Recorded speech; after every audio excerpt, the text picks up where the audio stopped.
Olá, amigos da Revolução Industrial Brasileira, tudo bem com vocês? Hoje aqui do meu lado, na tela dividida, ou melhor, para cá, na tela dividida, eu tenho a honra de receber o José Luiz Gordon, que é diretor de Relações Institucionais da Empresa Brasileira de Pesquisa e Inovação Industrial, a Embrapi. Se você não conhece a Embrapi, já passou da hora de conhecer, porque se você gosta do trabalho que eu faço aqui na Revolução Industrial Brasileira sobre sofisticação produtiva, reindustrialização, novas tecnologias de produção, como o Brasil pode, afinal, galgar a escada tecnológica e chegar mais longe nos rumos do desenvolvimento material da nossa civilização, você deve conhecer o trabalho da Embrapi. É um dos raros pontos muito positivos no Brasil de hoje. Eu estou aqui ao lado, então, do Zé Luiz Gordon, que vai comentar algumas das coisas que a Embrapi está desenvolvendo nesse difícil período da Covid-19 e também relacionado não apenas à pandemia, mas a outros programas, aliás, que eles desenvolvem para trazer inovação, trazer um ambiente de mais conhecimento, tecnologia e aplicação de tecnologias em produção no ambiente da indústria brasileira. Zé Luiz, obrigado, bem-vindo. Eu queria começar te perguntando, a Embrapi, eu soube que desenvolveu várias iniciativas interessantes como contribuição para o combate à Covid-19. O que você pode dizer como foi essa interface entre inovação empresarial e Covid-19 no Brasil? Obrigado, Zé Luiz. Bom, obrigado, Fausto, mais uma vez aí por estar participando aqui desse bate-papo com você. Eu acho que você tem feito um trabalho fantástico aí para a gente tentar discutir indústria e inovação no país. Parabéns pelo seu trabalho. A gente precisa de mais disso para estar mostrando um pouquinho, né? A gente consegue mostrar pouco o que a gente faz e o que o Brasil tem feito. Eu acho que o que você tem feito é de parabéns. Especificamente sobre a Embrapi, nesse combate, como a gente ajudou no combate à pandemia, no tratamento, eu vou voltar lá um ano atrás, né, quando a gente começou com a pandemia aqui no país, e a gente percebeu que precisava fazer algumas ações para ajudar o setor produtivo a ajudar a sociedade na agenda de inovação, no combate, né? Então começou toda uma discussão muito, muito acalorada sobre não temos respiradores, não temos equipamentos, como é que a gente vai combater, precisamos de sanitizantes, precisamos de uma série de coisas que a gente não tem aqui. Ninguém estava querendo exportar isso, né? Ninguém estava querendo mandar isso para outro lugar, porque estava precisando, todo mundo aprendendo como conviver com a pandemia. Então a Embrapi, a gente rapidamente, logo em março, tomou a seguinte decisão. Para quem não conhece o modelo da Embrapi, a gente, quando vai apoiar um projeto, em média, tem outros programas diferentes, mas em média a gente apoia com 1/3 o valor de um projeto, entre um centro de pesquisa e uma empresa. Sempre envolve um setor produtivo e um centro de pesquisa e uma empresa. Centro de pesquisa pode ser da Universidade Federal, Instituto Federal, da Rede Senai e outros, né? E uma empresa. E a gente normalmente apoia com 1/3, em alguns casos a gente chega a 50% quando são pequenas empresas, né? Com não reembolsável, que é o recurso que é bom para a empresa, que ajuda a diminuir o custo, mas também o risco, porque ela não precisa devolver esse recurso. A gente tomou a primeira decisão, nós vamos apoiar os projetos ligados à Covid, podemos chegar, em vez de 33%, 50%, nós vamos chegar até a 90%, dependendo do seu projeto, em áreas estratégicas. Nós falamos assim, é estratégico, nós precisamos ajudar as empresas, um momento difícil, tecnologias importantes, empresa que vai entrar, às vezes, para desenvolver é da área da saúde, mas não está acostumada a trabalhar com respirador, vai entrar nessa agenda, ela vai correr um risco danado, então vamos fazer aqui um movimento muito forte para apoiar. Então, essa foi a primeira decisão que nós fizemos, né? E fizemos um modelo aceleramos a nossa agilidade em processos em aprovação de projetos. Então, tem projetos que foram contratados em 2, 3 dias, de forma muito rápida, muito ágil, porque a gente precisava contratar rápido, colocar o projeto para ser desenvolvido, para ele entrar para ser utilizado, né? O mais rápido possível. Então, aí nós apoiamos projetos, por exemplo, algumas nacionalizações de alguns componentes ligados a respiradores, apoiamos a nacionalização de respiradores 100% nacionais, por exemplo, de uma empresa chamada Ventrix, que é uma empresa nacional, pequena empresa, né, que agora está até discutindo com o Ministério da Saúde, porque o Ministério da Saúde está querendo comprar mais respiradores, eles estão discutindo lá, então, nacionalizar todos os componentes 100% nacionais, era necessário, você não estava conseguindo. Conseguimos, por exemplo, apoiar o desenvolvimento, houve a licitação da compra de 15 mil respiradores logo no começo ali da pandemia pelo Ministério da Saúde, e uma das empresas que venceu, ela produz na fábrica da Constança, que é uma fábrica que faz produção, né, para essas empresas. E eles tinham, a Constança produzia 4 respiradores por dia. Nós temos todo um processo de desenvolvimento tecnológico muito rápido, junto com o Instituto Eldorado, em Campinas, para que a fábrica passasse a produzir de 4 para 110 por dia, respiradores. E aí pudesse entregar a demanda, que no caso a empresa ia entregar 4.000 respiradores para o Ministério da Saúde. Nós apoiamos o desenvolvimento tecnológico também no processo produtivo. Nós apoiamos também projetos, por exemplo, de um ECMO, que é um respirador externo, né?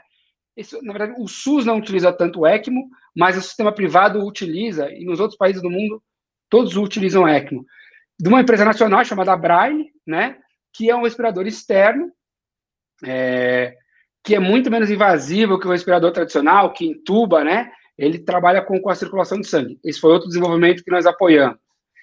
Essa é a parte de respiradores. Tem algumas outras coisas também que a gente apoia em respiradores. O respirador da NASA, que todo mundo fala, o respirador da NASA no Brasil vai ser nacionalizado, foi com apoio nosso também. E nós apoiamos, por exemplo, testes rápidos, então testes usando RNA, né, de uma startup de Santa Catarina, utilizando RNA, que é muito mais preciso, porque o RNA ele consegue detectar, no primeiro momento que você está infectado, ele detecta, você não espera 10 dias. Então, um teste rápido detecta no primeiro dia. A produção de proteína S, então, foi uma parceria que a gente apoiou junto com a COP no Rio de Janeiro, a Fiocruz, e uma startup chamada FK Biotech. Essa foi uma parceria nossa junto com o Sebrae, que nós apoiamos esse projeto para produzir proteína S. Proteína S é a base do PCR, que é o teste molecular, né? Então, se não estava tendo, ninguém estava disponibilizando isso, nós apoiamos o desenvolvimento disso para o Brasil ter, para a Fiocruz ter e para a FK Biotech, que é a startup ter esse tipo de proteína para poder utilizar para os testes. Nós apoiamos também, por exemplo, uma série de biosanitizantes, então biosanitizante à base de marcaúba, por exemplo, que é usando a bioeconomia nacional, e outros, né? Então, assim, nós fizemos um movimento muito forte, apoiamos em torno de 70 projetos, em questão de um mês nós apoiamos todos esses projetos, muitos estão entrando, já entraram, outros estão entrando agora no mercado para ajudar. Agora, o componente importante disso, Fausto, que é o seguinte, a indústria brasileira mostrou-se que tem muita capacidade de desenvolver tecnologia para atender o setor de saúde. Com um pequeno estímulo e com a demanda existente, ela foi capaz de entregar o que era necessário. Hoje, nós não temos absolutamente nenhum problema de produzir respirador no Brasil. Quando você precisar, a indústria brasileira entrega. Se precisar 2.000 por dia, a indústria brasileira vai entregar. Ela tem capacidade para entregar isso. Então, isso mostra que você linkando uma política de desenvolvimento tecnológico, juntando com uma demanda, você consegue produzir, botar a indústria para rodar, né? E aí nós temos no Brasil a demanda do SUS pouco utilizada, né? E nós precisamos desenvolver a tecnologia. Se a gente consegue juntar isso, a gente consegue montar um padrão de desenvolvimento tecnológico do setor de saúde fundamental e estratégico. Então, essa ação foi fundamental. Nós agora estamos trabalhando, ainda começando a tentar trabalhar com as empresas que produzem IFAs, né? Que são os componentes necessários para produzir as vacinas, né? Os insumos necessários para as vacinas, para ver se a gente consegue desenvolver IFAs no Brasil. Porque está muito dependente, né, da gente importar, então nós estamos aí num processo muito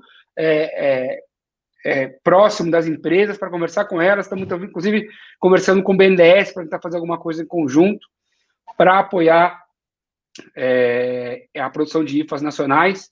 Estamos trabalhando nisso, vamos ver o que a gente consegue, não é muito fácil, não é simples fazer isso, mas estamos trabalhando aí nessa agenda. Então, o mundo da saúde veio para mostrar a capacidade da indústria brasileira, a capacidade que a gente ainda tem uma capacidade, a indústria brasileira ainda tem, por enquanto, a gente não destruir ela totalmente, e a capacidade com uma política pública de você tentar estimular a indústria e calhar uma demanda, você é capaz de desenvolver e ter uma indústria forte.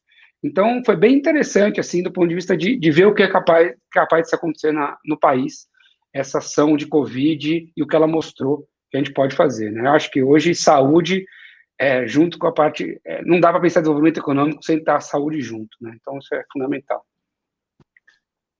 Zé Luiz, eu adoro conversar com você nos nossos papos, tanto no privado quanto aqui também no canal Revolução Industrial Brasileira, porque você é uma prova viva, né? A sua fala, ela comprova com muita vivacidade, com exemplos concretos, aquela afirmação que nós vivemos fazendo da necessidade de juntar o esforço do ente público com o esforço do empresariado privado num grande processo de sofisticação do parque produtivo, né? E os resultados da Embrapi mostram como esse é exatamente o caminho da formação nacional de grandes capacidades, que é o que pode nos levar até o desenvolvimento, né? Nesse momento que a gente está restrito a discutir uma macroeconomia da recessão por um lado e uma desindustrialização horrorosa por outro, e que todo mundo assiste passivamente, é um baita de um oásis a gente ter informações como essas que você compartilhou aqui. Por isso eu vou já chutar a segunda pergunta, que seria a respeito de uma iniciativa de rede de transformação digital que a Embrapi está mobilizando junto com atores privados. Eu queria que você comentasse um pouco, porque isso é, vamos dizer assim, uma das mecas do século XXI. Todo mundo precisa fazer a sua transição digital e a indústria brasileira está muito atrás em relação a isso. E, claro, junto com outros fatores, isso é um fator de perda de competitividade nos mercados tanto interno quanto externo. Você poderia comentar o que a Embrapi vem fazendo a respeito da transformação digital, Zé? Legal, legal. Essa é uma boa agenda, né? Mas só pegar um pouquinho antes no gancho no teu comentário, é exatamente isso. Se a gente consegue juntar os instrumentos, né, corretos, a gente consegue ter juntando o setor público com o setor privado, né? Não existe dicotomia entre setor público e setor privado, né? Não existe setor público forte sem setor privado forte, não existe setor privado forte sem setor público forte. É absolutamente. Se você tem um setor público fraco, você vai ter um setor privado fraco, se você tem um setor privado fraco, você vai ter um setor público fraco. Então é o seguinte, não existe essa dicotomia, eles têm que andar juntos, um retroalimenta o outro, e é assim que funciona nos países desenvolvidos, né? Você que é um grande estudioso disso aí, sabe muito bem isso. Então, assim, temos que pensar nisso, é isso que a gente tenta fazer na Embrapi. Claro que temos dificuldades aí de todos os lados, mas a gente tem visto muita coisa bacana.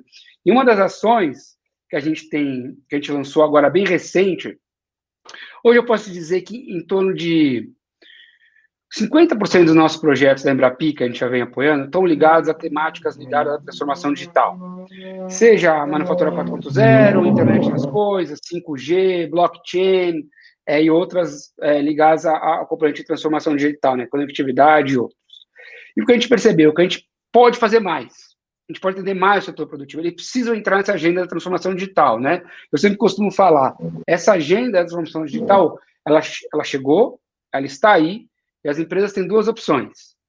Ficar nela e continuar competindo, ou ficar fora dela e não competir. Mas competir não é que você vai ficar ali no cantinho, você vai sair do mercado. Então, você tem que entrar na agenda da transformação digital, né? E cabe, nós temos que fazer uma política, nós temos que fazer ações para ajudar as empresas a estarem inovando, né, nessa temática de transformação digital. Então, o que a gente decidiu fazer? A gente decidiu organizar as nossas unidades Embrapi, o nosso centro de pesquisa. Hoje a Embrapi tem 61 centros de pesquisas credenciados. Desses, 22 trabalham muito fortemente na temática de transformação digital.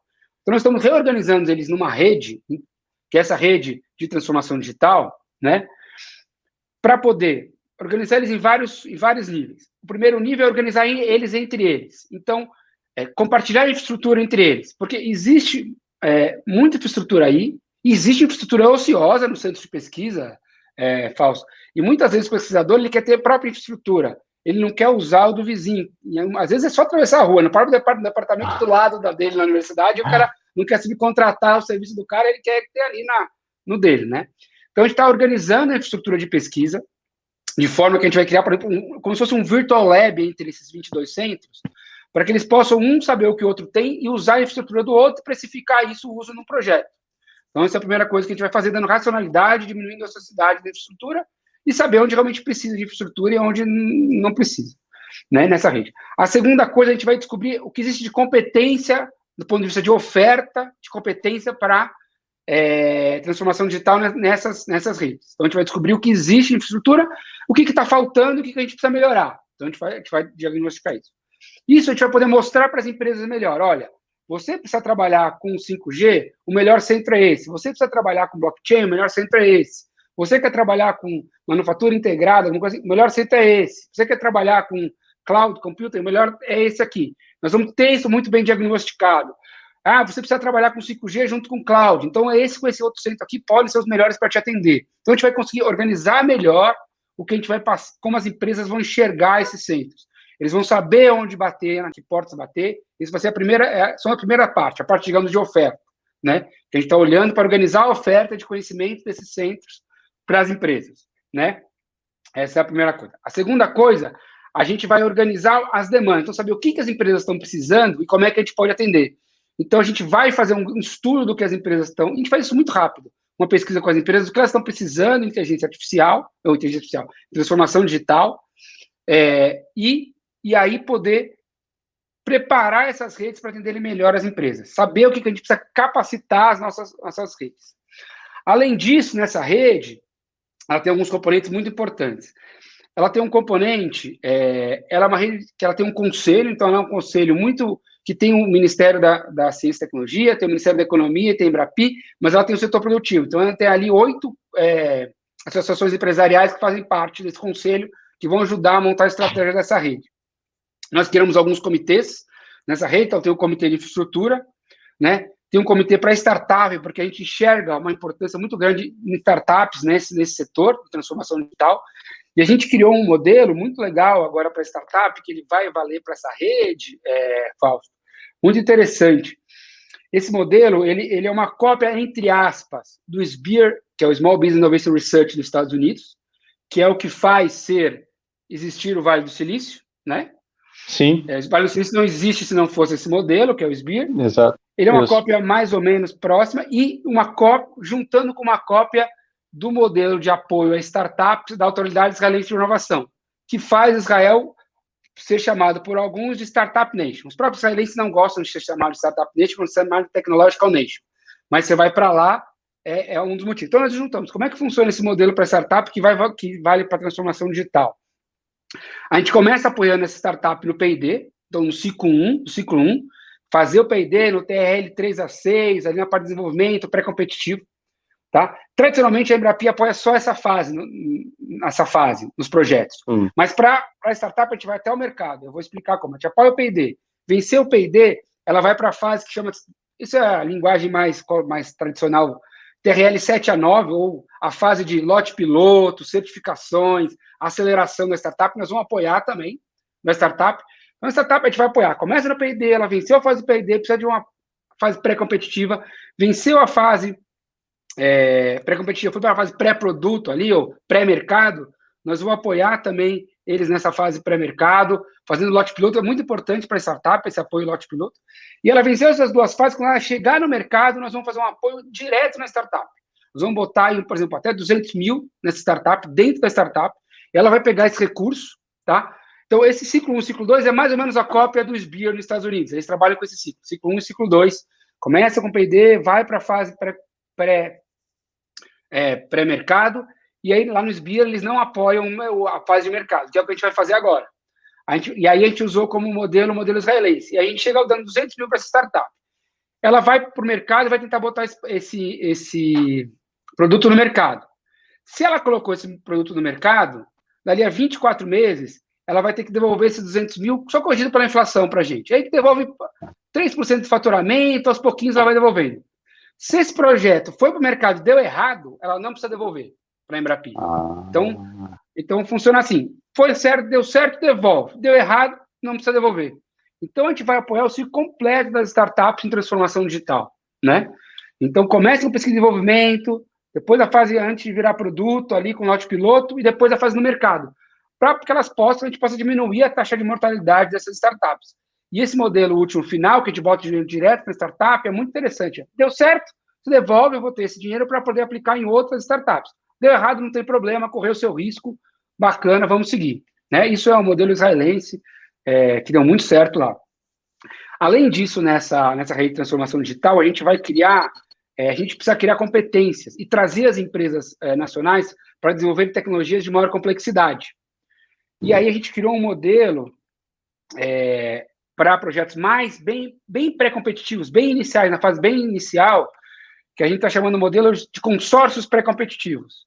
Que aí tem que ser um consórcio, tem que ser um conjunto, tem que ser várias empresas, né? Não pode ser só uma empresa, tem que ser no mínimo 3 empresas se envolvendo, no mínimo 3.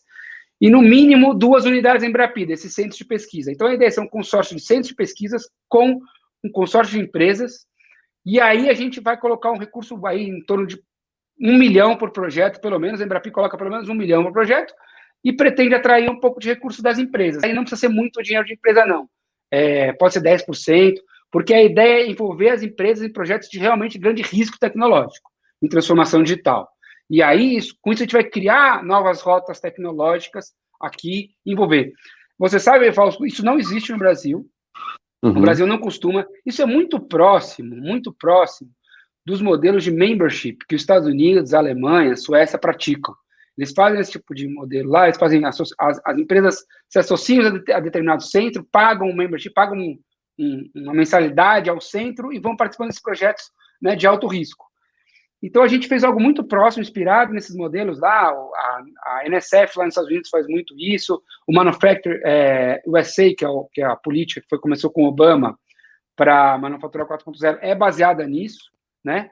E aí, então, a gente exatamente está trazendo isso para a rede de transformação digital. Nós vamos colocar lá uma grana, como se fosse um basic funding para esse projeto, e depois as empresas que vão se associando nesse projeto vão botando lá um recurso para projetos de muita complexidade tecnológica, que vão virar rotas tecnológicas.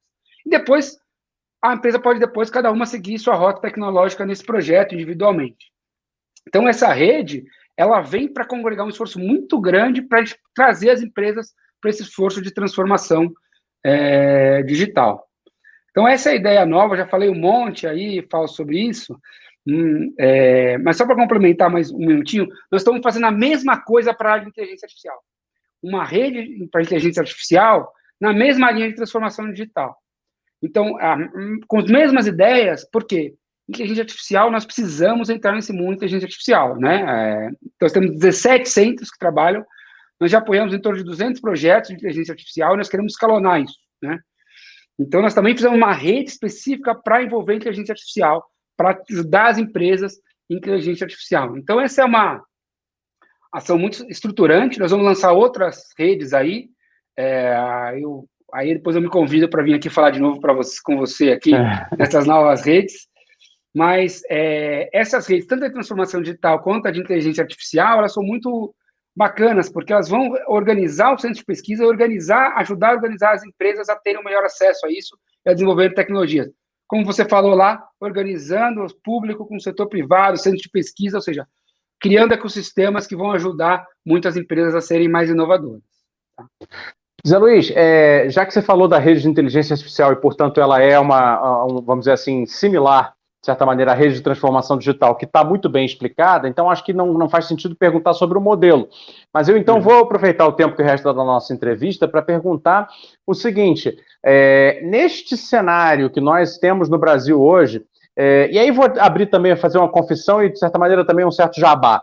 Eu estou escrevendo um texto de maior fôlego chamado Por uma Revolução Industrial Brasileira, que vai ser uma espécie assim de manifesto do meu projeto, da Revolução Industrial Brasileira, onde eu vou colocar aquilo que eu considero que seja o compêndio de possibilidades para o Brasil voltar a ter um setor produtivo pujante, progressista, né, que consiga se aproximar de vanguardas tecnológicas e, evidentemente, o trabalho que vocês já têm hoje e o trabalho que vocês indicam para o futuro próximo é muito próximo à minha visão, é muito próximo. Acho que essa integração de um agente público ágil, versátil, com empresas, para conseguir e criar ecossistemas de inovação e que se tornem, de fato, clusters produtivos, ou seja, conjuntos de organizações empresariais produtivas que levem o Brasil para novos setores da economia, é exatamente o que nós precisamos colocar como agenda nacional.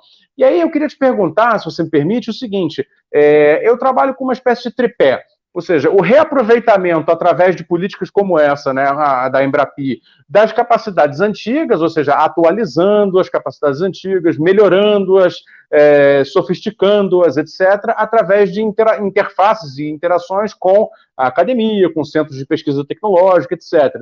Então, essas duas coisas seriam os dois pés do tripé. E um outro tripé que seria mais voltado a novas formações econômicas, na verdade, ou seja, chegar nas comunidades e aproveitar as inteligências que existem lá e como elas podem uma vez absorvidas, né, por projetos, né, tecnológicos, projetos produtivos, virarem novas empresas também. Eu te pergunto, você vê sentido nessa ideia de uma ação pública junto a economias populares, economias comunitárias que estão aí perdidas, uma vez elas sejam integradas a esses sistemas, possamos, de repente, fazer um projeto mais integrado, mais socialmente integrado de desenvolvimento? Você acha que isso é possível?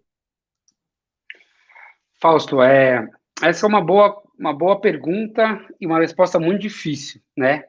E uma ação que não é simples de ser feita. Integrar as comunidades, a indústria não é muito fácil, a questão tecnológica não é simples. Eu acho que a gente tem que escolher exatamente ao que a gente quer integrar e quem são essas comunidades. Então, por exemplo, eu acho que, se você pegar a parte de bioeconomia, talvez você consiga integrar o pessoal das comunidades a isso.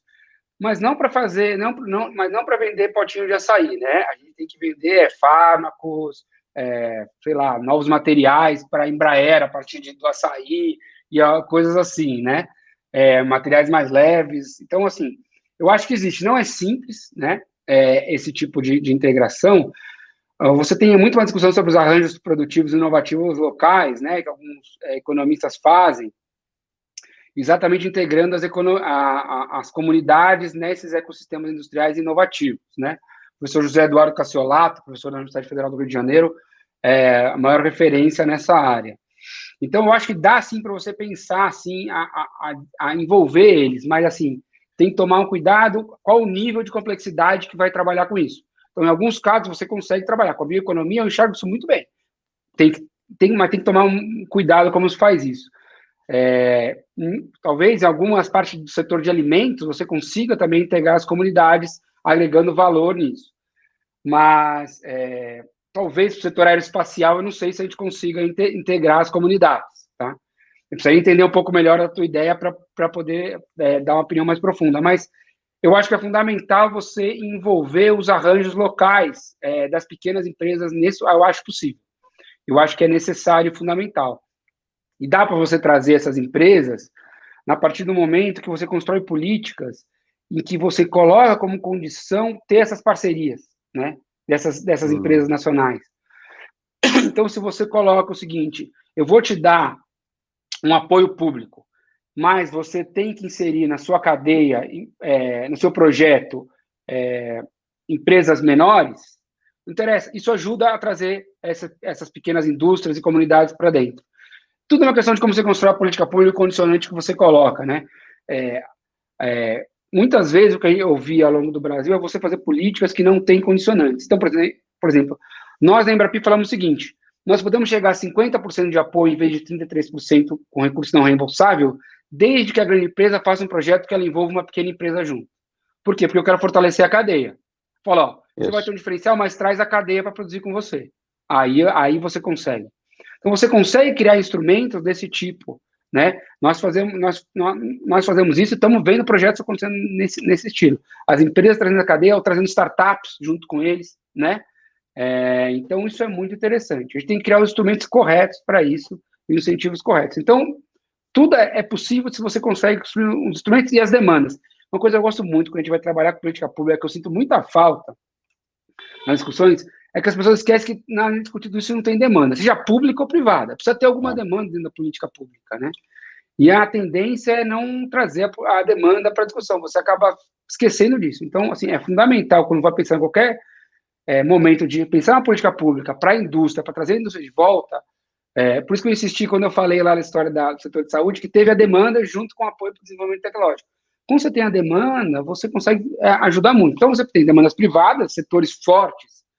Eu sei que, às vezes, a gente tem dificuldade, né? Nós, como pessoal que pensa, economistas heterodoxos, jornalistas que são próximos de economistas, pensam como economistas heterodoxos, a gente fala, pô, mas vou trabalhar com o setor agro, com o setor de mineração, putz, né? Setor primário, né? E é verdade, né? Qual é a agregação de valor nisso? Mas, assim, a gente tem que pensar, por exemplo, eu vou dar um exemplo, uma coisa legal para o setor agro, assim, fugindo totalmente da sua pergunta, mas que eu gosto de falar. Às vezes a gente fala assim, pô, mas vamos apoiar a Bosch no Brasil, né? Duas coisas, o agro e a Bosch, né? Mas olha que interessante. O que a Bosch Brasil percebeu? ela falou assim, eu não vou conseguir concorrer e trazer a área de pesquisa e desenvolvimento que estão lá na Alemanha. Não vou trazer o setor muito do setor automotivo para cá, vou fazer uma coisa ou outra, não vou trazer de áreas estratégicas. Nem do setor agro alemão, ou setor agro francês, que os caras vêm lá. Mas o que eu posso trazer para cá? O desenvolvimento tecnológico de máquinas e equipamentos para o setor agro brasileiro, que não é o alemão, e eles não estão desenvolvendo isso lá. Então, o que a Bosch está fazendo? Está desenvolvendo tecnologias para o setor agro, e sim, máquinas usando inteligência artificial, usando a internet das coisas muito importantes. O que agora os caras vão fazer? Vão tentar trazer toda a área de P&D do setor agro para a cultura brasileira, né, para o modo brasileiro de fazer agro, para o Brasil. Então, você vai criar máquinas brasileiras pela Bosch. Isso fixa a Bosch no Brasil. Isso cria uma cadeia que vai alimentar a Bosch no Brasil. Então, isso é bacana. Eu gosto de contar esse exemplo porque o setor mineral é a mesma coisa. A gente tem esse setor de mineração, pô, vai lá, pega e vende, né, o ferro lá, por que a gente vai ficar apoiando isso? Aí você pega uma CBMM, pegando nióbio e desenvolvendo bateria. Você pega uma CBMM, pegando nióbio e desenvolvendo órtese e prótese a partir de bateria. Pô, isso é bacana, né? Isso é outro estágio. Mas por que isso? Aí, porque eu falei, são setores que têm demanda. Setores privados têm demanda por tecnologia. Setor agro, setor mineral. Isso é onde tem demanda no Brasil privada. Setor agro, setor mineral. Setor público, nós temos saúde, setor de petróleo, né? E alguns outros que a gente tem aí para ter demanda. Então, a gente tem que trabalhar muito com a questão da demanda, mesmo pensando nas comunidades, a gente tem que trabalhar com a questão das demandas, são fundamentais para a gente pensar um pouquinho a inovação. Interessante esses exemplos que você trouxe, Zé, porque acaba confirmando, de uma certa maneira, uma coisa que o César Hidalgo, que é um dos papas aí da complexidade produtiva, coloca a respeito do encadeamento econômico para trás dos setores primários, né? Na realidade, em vez de você fazer da fruta, fazer a compota da fruta, a geleia, e colocar uma marca que adiciona pouco valor, é melhor você encadear para trás e fazer a tecnologia agrícola que pode produzir aquela fruta com melhor resultado de produtividade, etc. Assim, fez muito sentido isso que você colocou agora. E, de fato, não se trata de ter uma espécie assim, de preconceito excludente da participação internacional. O mundo hoje é um mundo integrado, isso é sabido. E, evidentemente, assim, se as empresas querem entrar no Brasil com projetos produtivos reais em que elas possam gerar o tipo de encadeamento econômico que também forneça aos brasileiros as oportunidades de desenvolvimento,